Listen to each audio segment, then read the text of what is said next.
I don't care who said first, but we are not black. We are Somalis, we are not black. I don't know how to explain you guys this. This is like 5 years we are fighting about this topic. Let's change it, come on guys. We are not black. Me and all of my countrymen, we are not black. Come on guys.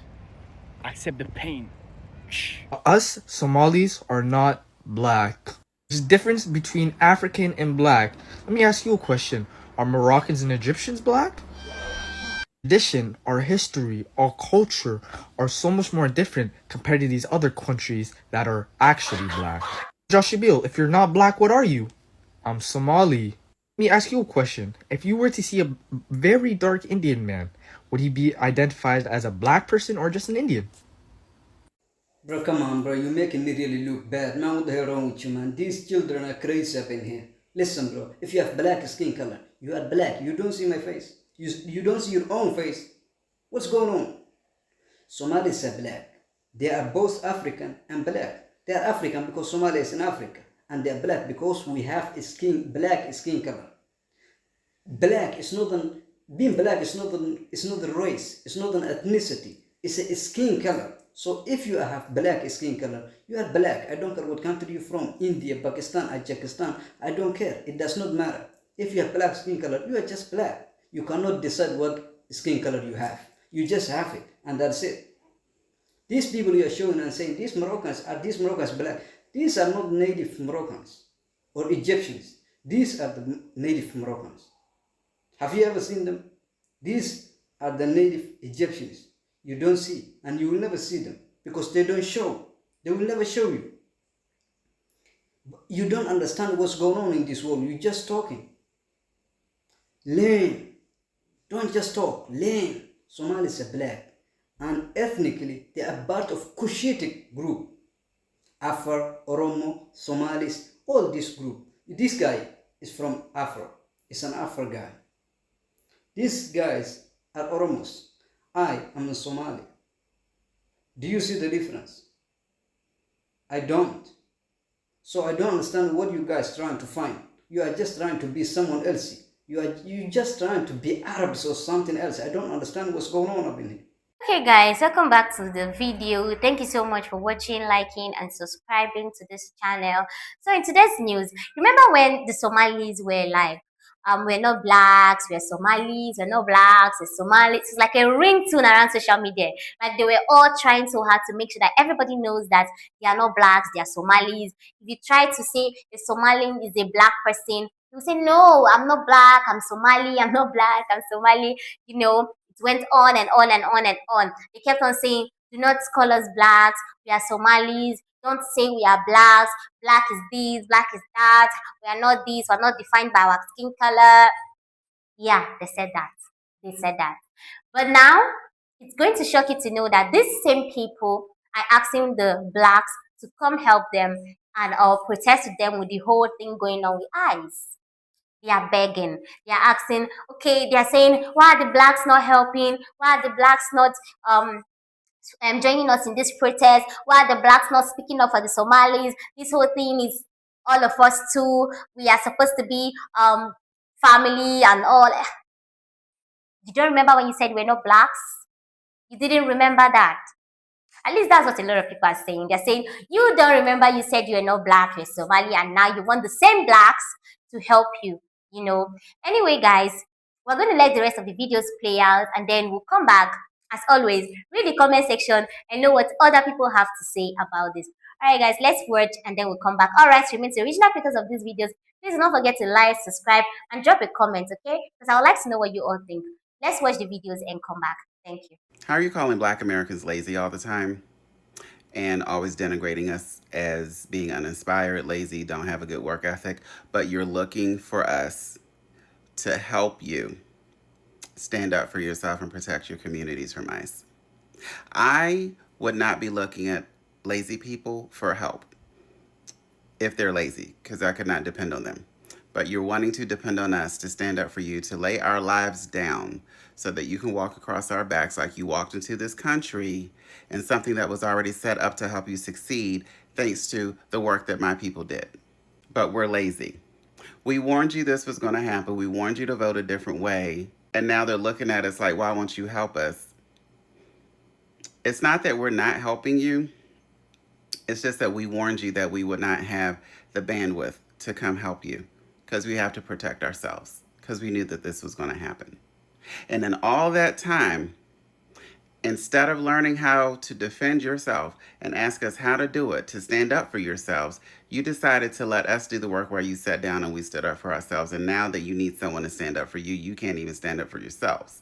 And you're looking for us to help. Somehow you're looking to the lazy, uninspired, bad work ethic people to help you fight for your rights. And then some of y'all are saying, can we hit a reset button? No, there's no reset button to hit. What needs to happen is that you stop denigrating us and then let us know what you plan to do. Because my fear is that when you get your way, you're going to go right back to denigrating us as having a bad work ethic and being lazy and uninspired. So this isn't a ha-ha at all. I do not celebrate what's happening to you. It's more of a, do you hear yourself? Kind of thing. Correction, I said you're looking for help from us in this, but you're actually looking for us to do it, which we warned you.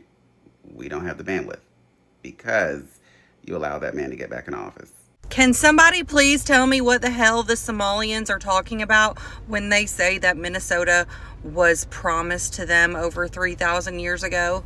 Because are they trolling, trying to be like in comparison to Israel, or are they being serious? And if they are being serious, may I please see the paperwork that granted you guys the state of Minnesota? Because while I'm not totally opposed to the rightful owner of Minnesota getting Minnesota itself, I definitely don't want you guys to have it because you sort of robbed the state blind, and I don't think that you deserve it. So if you could just send me the paperwork, the scripture, the documentation that Minnesota belongs to you. Now, I did have somebody leave a picture in my comment section that was a picture of, like, I guess a Bible, I'm not sure, but it said that the verse came from Genesis 12:30. Unfortunately, there's no such thing as Genesis 12:30, so I do think that that document was not correct. So if anybody could just let me know what in the hell they're talking about, that would be great. Otherwise, I'm just going to assume it's the whole 68% IQ level thing and move on with my day.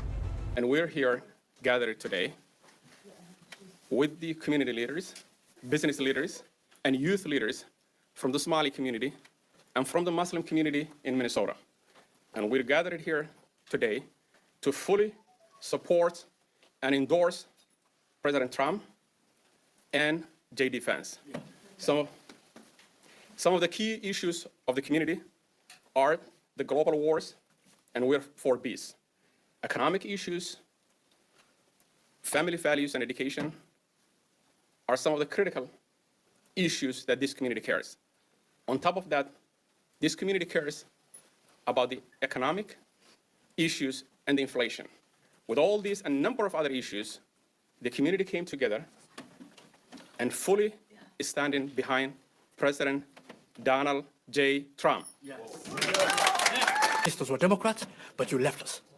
And because the left us, join the right, vote for Trump 2024, vote for George Rape 2024, vote for Maisie Young in St. Paul 2024, vote for Tajud in CD3 2024, vote for Tom Emma, our lion, out of St. Cloud. Farhan is here and is endorsing him. And please go out and vote, because voting for Trump without soldiers is giving him a failure. So please vote. Again, for the school boards, we have a ton of people running who are in the school board from all over the state. And please go vote for the Republican Party this time. Thank you so much. So that's how it started. In 2024, the Somalian leaders, the community leaders, the Muslim leaders, the business leaders, the youth leaders, they all endorsed bone spurs. And then in that same conference, they encouraged everybody to not only vote for bone spurs, but to also vote for everybody down the ticket that could essentially give bone spurs the army he needed to make the changes that he was saying he was going to make. Now, the reason why they said they voted for bone spurs is because of the global wars. I'm assuming the situation over there with Is Not So Real and the people that they are taking out. So you guys heard that peace deal that went on over there, that wasn't really very much of a peace deal for those people. that's gone. And we're back to square one, essentially, with Is Not So Real attacking and striking that area. So, what exactly did you gain from that vote? I wonder if you guys are protesting and speaking out against the Bone Spurs administration for literally doing absolutely nothing. It's not even being reported that I can see that he is even trying to talk to Yahoo to get him to stop brutalizing those people. There is no end to the brutalization of those people in sight. Biden was doing way more, and Kamala would have taken an even harder stance against Yahoo than Biden or Bone Spurs. But yet, you guys decided you were going to go with Bone Spurs, who had already said during the campaign that that area looked like good beachfront property. He also said that he would let Yahoo do whatever he wanted. He said that during the campaign. And you guys thought that he was going to do something about global wars. Uh-huh. You also mentioned something about education. He dismantled the Department of Education. How'd that go for you? Economic issues. How about those price of eggs, huh? They're working out for you? They've come down, but literally everything else has gone up. Good job. Good job on that one. You got your price of eggs, but every other thing else that you buy has gone up. Family values. Wonderful. So child essayers are now the arbiters of family values now, huh? Is that what we're going with? I see. Got it. And inflation. That pretty much goes with economics. Fail. Epic fail. But you know what? Let's see if Bone Spurs is showing any type of loyalty for the fact that the Somalians in Minnesota decided to go against Kamala Harris. He said a whole host of other issues. I'm personally thinking that the issue that they had, one of the biggest issues that they just didn't say, was the fact that she was a woman. And women just can't have that much power, can they? I mean, in some communities, women aren't even allowed to drive. Not allowed to leave the house without a male escort, not allowed to speak their mind or have any semblance of independence. Are you sure that the host of other things you were talking about didn't have anything to do with the fact that there would be a woman president? You picked 2024 knowing exactly what Bone Spurs said that he was going to do to decide that you want to vote for the Republican male?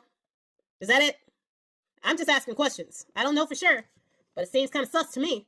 Because obviously, if you had his back so much that you would vote against the first black woman president, for all your reasons, then he would return that favor and make sure to take care of your community, right?